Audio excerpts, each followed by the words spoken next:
جی بسم اللہ الرحمن الرحیم. خطوط نویسی.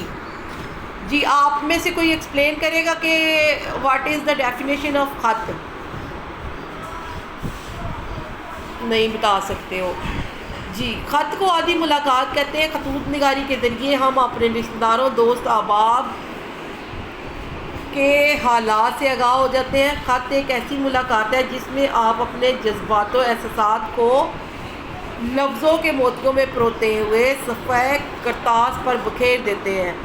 خطوط نگاری ایک ایسا فن ہے جس میں آپ اپنے خیالات کا برملا اظہار کرتے ہیں. یوں تو ہم لکھنے والے کو دیکھ نہیں رہے ہوتے، مگر پھر بھی ہم اس کے مرتبے اور درجے کو لاشعوری طور پر مد نظر رکھتے ہوئے خط لکھتے ہیں. خط لکھنے کے لیے مندرجہ ذیل ہدایات پر عمل کرنا چاہیے. اچھا جی، ہدایات ہے خط لکھنے. پہلی ہے، خط لکھنے کے لیے والے کے مرتبے اور درجے کو ملحوظ خاطر رکھیں اور یوں تحریر کریں جیسے وہ آپ کی باتیں غور سے سن رہا ہے. نمبر 2 پہ آ جاتا ہے، خط کی تحریر مختصر ہونی چاہیے تاکہ دوسرے کو بوریت کا احساس نہ ہو. نمبر 3 پہ خط لکھنے کے لیے گفتگو بہت مہذب اور شائستہ ہونی چاہیے. خط میں کسی قسم کی کوئی فضول بات نہ لکھیں. نمبر 4 پہ آ گئی، اپنی لکھائی کا خاص خیال رکھیں، یعنی خط خوش خط ہونا چاہیے اور صرف مطلب کی بات لکھنی چاہیے. نمبر 5 پہ آ گیا، طوالت خط کی تحریر میں بدہ پن پیدا کر سکتا ہے، لہذا خط کو چھوٹے چھوٹے جملوں میں لکھنا چاہیے. نمبر 6 پہ خط کے متن میں ربط قائم رہنا چاہیے. ربط قائم رہنا چاہیے یعنی کہ جو آپ بات پہلے کر رہے ہو وہی آگے بھی ہو. نمبر 7 پہ خط کے آغاز میں اس کی پیشانی پر بسم اللہ الرحمن الرحیم لکھنا چاہیے، لیکن میں اس کے اگینسٹ ہوں کیونکہ وہ نیچے گرتا ہے تو وہ اللہ تعالیٰ کے نام کی بے ادبی ہوتی ہے. لیکن جو اصول ہے وہ آپ کو میں نے بتا دیا ہے. خط کی پیشانی کے دائیں جانب اپنا پتہ لکھیے. مثلا 451 پیپل والی گلی، نزد ڈاک خانہ میرپور، اس کے نیچے تاریخ درج کریں. مطلب آپ جو بھی آپ کا ایڈریس ہے، لائک آپ اسکول سے لکھ رہے ہو بیٹھ کے خط تو آپ اسکول کا لکھو گے، اور اگر آپ مطلب کمرہ جماعت لکھیں گے. لیکن اگر آپ اسکول وہ ایگزامینیشن ہال میں بیٹھ کے خط لکھ رہے ہیں تو آپ لکھیں گے کمرہ امتحان، اور جو اس دن ڈیٹ ہوگی وہ آپ اس دن کے حساب سے لکھیں گے. اس کے بعد ہے ضروری بات. خط لکھنے والے کو کاتب کہتے ہیں، خط کو مکتوب کہتے ہیں. خط لکھنے والے کو کیا کہتے ہیں؟ کاتب. کیا کہتے ہیں؟ اور خط کو کیا کہتے ہیں؟ مکتوب. کیا کہتے ہیں؟ اور جس کو خط لکھا جائے اسے مکتوب علیہ کہتے ہیں. کیا کہتے ہیں؟ مکتوب علیہ کہتے ہیں. ٹھیک ہے. اب اس میں ہم نے پڑھنا ہے آج جی خط کے حصے. عمومی طور پر خط کے 7 حصے ہوتے ہیں. کون سا؟ مقام روانگی اور لکھنے کی تاریخ. مقام روانگی جہاں سے بھیجا جا رہا ہے اور جس تاریخ کو. القاب، آداب و تسلیمات. القاب کا بھی آپ کو پتہ ہے جو لقب کی جگہ جمع ہے القاب، اور آداب و تسلیمات یعنی کہ ان کے ساتھ جو آپ ادب تمیز طریقہ اختیار کریں گے. اس کے بعد خط کا مضمون ہوتا ہے، یعنی خط کس لیے لکھا گیا وہ، اور اختتام میں مکتوب، اور خط کا اختتام ہوتا ہے. اور اس کے بعد کاتب یا خط لکھنے والے کا نام اور پتہ، مکتوب علیہ کا پتہ. ٹھیک ہے، یعنی کہ جو خط لکھ رہا ہے اس کا پتہ اور جو اس کو لکھا جا رہا ہے اس کا پتہ. القاب و آداب. القاب و آداب جو ہے وہ آپ اس طرح لکھتے ہیں: مکتوب علیہ والد، محترم ابا جان السلام علیکم، آپ کا بیٹا. ٹھیک ہے. اس کے بعد ہے والدہ، پیاری امی جان، تسلیمات قبلہ و کعبہ، جناب امی جان آداب، آپ کا لخت جگر، یا آپ کی بیٹی یا آپ کی. اس کے بعد ہے والدہ، پیاری امی جان، تسلیمات قبلہ کعبہ، جناب امی جان آداب، یعنی آپ کا لخت جگر. اسی طرح سے یہ دیکھیں، یہ چچا دادی، دادا دادی، چچا چچی، ماموں ممانی، خالو خالہ، بڑا بھائی، اور ان سب کے بارے میں مطلب بتا دیا گیا آپ کو. چھوٹا بھائی، بڑی بہن، چھوٹی بہن، دوست، سہیلی، استاد، اجنبی. تو یہ ایک طرح سے آپ لوگوں کو انہوں نے میتھڈ بتایا ہے کہ کس طرح سے. اب خطوط کی مختلف اقسام ہیں. اس میں سب سے پہلی قسم ہے شخصی، نجی یا ذاتی خطوط۔ ایسے خطوط رشتہ داروں اور دوستوں کو لکھے جاتے ہیں، ان میں ذاتی مسائل اور گھریلو معاملات کا ذکر ہوتا ہے۔ اس کے بعد اگلا خط کیا ہے جی؟ کاروباری یا تجارتی خطوط۔ ایسے خطوط کاروبار کے سلسلے میں دکانداروں، فرموں اور کمپنیوں کو لکھے جاتے ہیں اور کاروباری معاملات کی تفصیلات بیان کی جاتی ہیں۔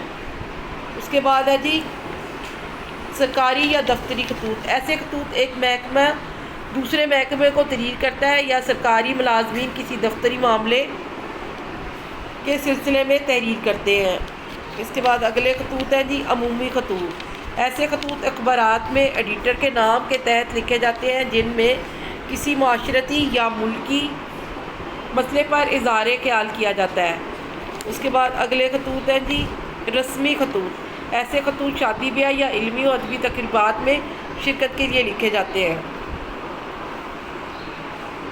تعزیتی خطوط۔ ایسے خطوط رشتہ داروں اور دوست احباب وغیرہ کو کسی مرنے والے کی تعزیت و مغفرت کے لیے لکھے جاتے ہیں جی۔ اب آگے ہمارے پاس نمونے کے خطوط۔ نمونے کے خطوط لکھنے سے پہلے مرزا غالب کے 2 خطوط پیش کیے جاتے ہیں کیونکہ انشاء اردو میں مرزا غالب کے خطوط منفرد حیثیت رکھتے ہیں۔ دیکھیں جی کیسے لکھ رہے ہوں۔ لو صاحب یہ تماشا دیکھو، میں تو تم سے پوچھتا ہوں کہ میں سرفراز حسین اور میر نصیر الدین کہاں ہیں؟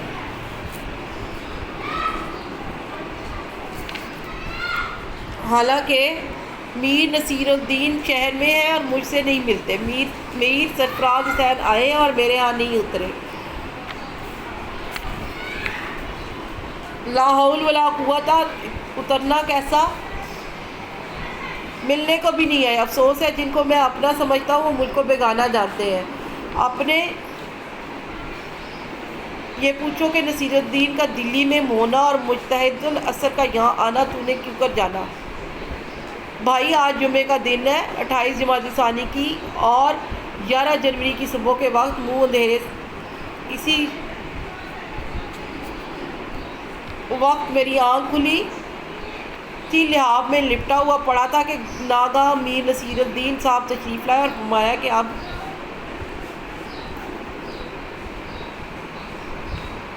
میرپور سے آئے اور خدا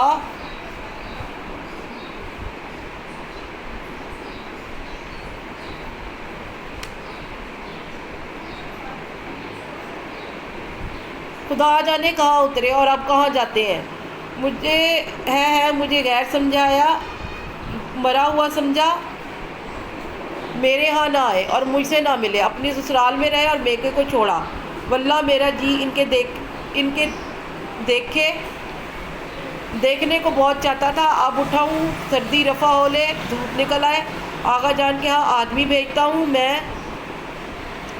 کم وقت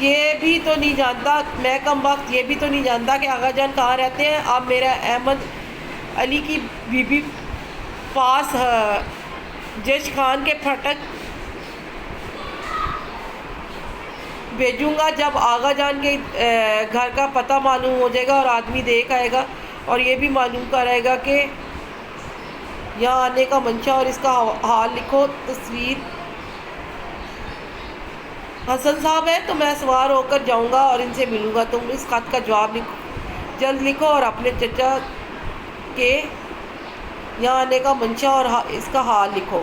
تصویر کا حال آگے لکھ چکا ہوں، خاطر جمع رکھو اور مجتہد الاثر اور میر صاحب کا حال لکھو۔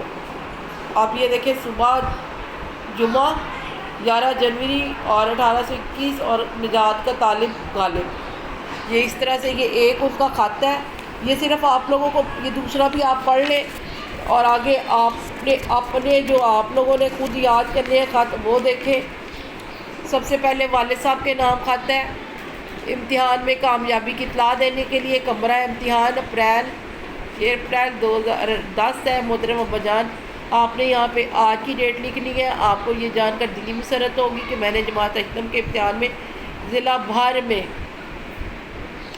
پوزیشن حاصل کی ہے۔ ہیڈ ماسٹر صاحب اور اساتذہ کرام میری اس کارکردگی سے بہت خوش ہوئے ہیں. اس میں میں وہ عنقریب ایک تقریب منعقد کرنے والے ہیں جس میں ہو سکتا ہے وہ پنجاب کے وزیر اعلیٰ کو یا وزیر اعظم کو مدعو کرے. میری یہ کامیابی آپ کی اور امی جان کی دعاؤں کا نتیجہ ہے. انشاءاللہ آئندہ بھی ایسی ہی نمایاں کامیابی حاصل کروں گا. بس آپ کی اور امی جان کی دعاؤں کی ضرورت ہے. امی جان کو سلام، گڑیا کو پیار. آپ کا بیٹا علی بے جی. ٹھیک ہے، یہ آپ لوگوں نے خط لکھنا اور یاد کرنا ہے. آج کے لیے اتنا. خط میرا خیال سے آپ کو سمجھ آ گیا ہوگا کہ خط بیسیکلی کیا ہوتا ہے. ٹھیک ہے، لیکن اس کی جو شروع کی ہدایات ہیں وہ آپ نے یاد کرنی ہے. جو خط کے حصے ہیں وہ بھی یاد کرنے ہیں، اور خط کی یہ ہدایات یہ تقریباً 8 ہیں. یہ ابھی لکھیں آپ لوگ، اور اس کے حصے بھی جو ہے وہ 7 ہیں. اور یہ آپ لوگوں نے، اور اس کی مختلف اقسام، یہ پہلے آپ کریں اس کے بعد یہ خط کریں. ٹھیک ہے.